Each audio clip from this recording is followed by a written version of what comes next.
வணக்கம். நான் உங்கள் ஈரோடு தமிழரசு.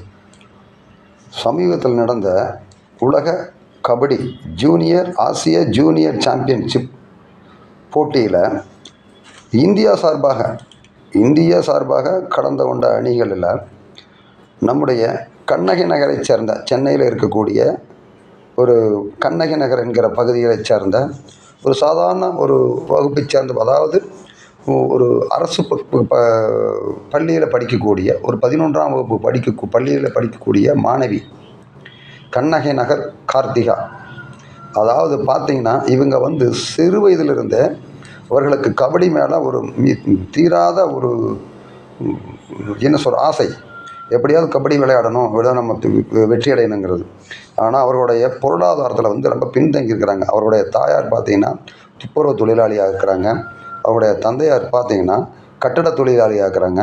ஆனால் இந்த சூழலை எல்லாம் அவர்கள் நினைக்க வருத்தப்படாமல் தன் மகளை எப்படியாவது சான்றோனாக்க வேண்டும் என்பதற்காக கடுமையாக உழைத்து எத்தனையோ இழிச்சொல்லுக்கு மத்தியில் அந்த பெண்ணை இன்றைக்கி அவங்க வெளிநாட்டில் அனுப்பி அவங்க இன்றைக்கி பார்த்திங்கன்னா இன்றைக்கி ஆசியா ஜூனியர் சாம்பியன்ஸ் இதில் கபடி விளையாட்டில் இந்தியாவுக்காக விளையாடி தங்கப்பதக்கத்தை வென்றிருக்கிறாங்க.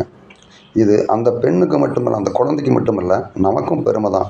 ஏன்னா ஏன்னு கேட்டிங்கன்னா, இந்த விளையாடக்கூடிய குழந்தைகள் எல்லாம் நம்முடைய தமிழ்நாட்டினுடைய விளையாட்டுத்துறை அமைச்சர், மாண்புமிகு தமிழ்நாடு துணை முதலமைச்சர் அண்ணன் உதயநிதி ஸ்டாலின் அவர்கள், இளம் தலைவர்களை பார்த்திங்கன்னா நிறைய ஊக்குவிக்கிறாங்க. அன்றைக்கு பார்த்திங்கன்னா போன காலம் பார்த்திங்கன்னா செஸ் போட்டியில் விளையாண்டவரை அந்த தம்பி ஆதரித்தார் உகேசர். அவங்களுக்கு நல்ல ஒரு அதாவது விளையாட்டுக்கு என்னென்ன வேணுமோ, அதாவது கல்வியும் விளையாட்டும் தான் நமக்கு அவசியம். ஏன்னா இந்த ரெண்டு இருந்ததுன்னா நம்ம வாழ்க்கை எங்கேயோ போயிடலாம், மேலே வந்துடலாம்.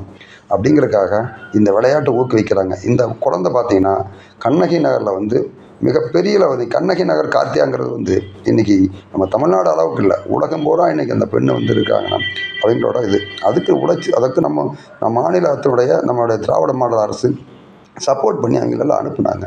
இன்றைக்கு பார்த்திங்கன்னா அந்த குழந்தைகளை கூப்பிட்டு அதில் விளையாண்ட ஆண் பிரிவில் விளையாண்ட அபினேஷ் அப்படிங்கிற கபடி வீரரையும் நம்முடைய கண்ணகி நகர் கார்த்தியா அவர்களை அழைத்து மாண்புமிகு முதலமைச்சர் அவர்கள் கூப்பிட்டு உட்கார வைத்து அவருடைய பேசிகிட்டு இருக்கும்போது, கண்ணு உனக்கு என்ன வேணும் சாமிங்கும்போது, ஐயா எங்களோட பகுதிக்கு நிறைய எங்களுக்கு செஞ்சு கொடுங்கன்னு சொல்லி எப்படி ஒரு பெருந்தன்மையாக ஒரு சின்ன குழந்தை கூட கேட்குது பாருங்கள். அது உண்மையிலே அது பாராட்டத்தக்கது. அந்த பெண்ணுக்கு நாம் அனைவரும் வாழ்த்து சொல்லுவோம். இன்னும் இந்தியாவை நாம் தூக்கி பிடிக்க வேண்டும். இந்தியா இன்னும் இந்த குழந்தைகளை போல பல குழந்தைகளை நம் தமிழ்நாடு உருவாக்கி தங்க பதங்களை அள்ளி குவிக்க வேண்டும். அதற்கு நாம் மாண்புமிகு தமிழ்நாடு முதலமைச்சர் அன்பு தலைவர் தளபதியார் அவர்களுக்கும், தமிழ்நாட்டினுடைய துணை முதலமைச்சர் அண்ணன் இளந்தலைவர் அண்ணன் உதயநிதி ஸ்டாலின் அவர்களுக்கும் நன்றி கூறுவோம். நன்றி நன்றி நன்றி. வணக்கம்.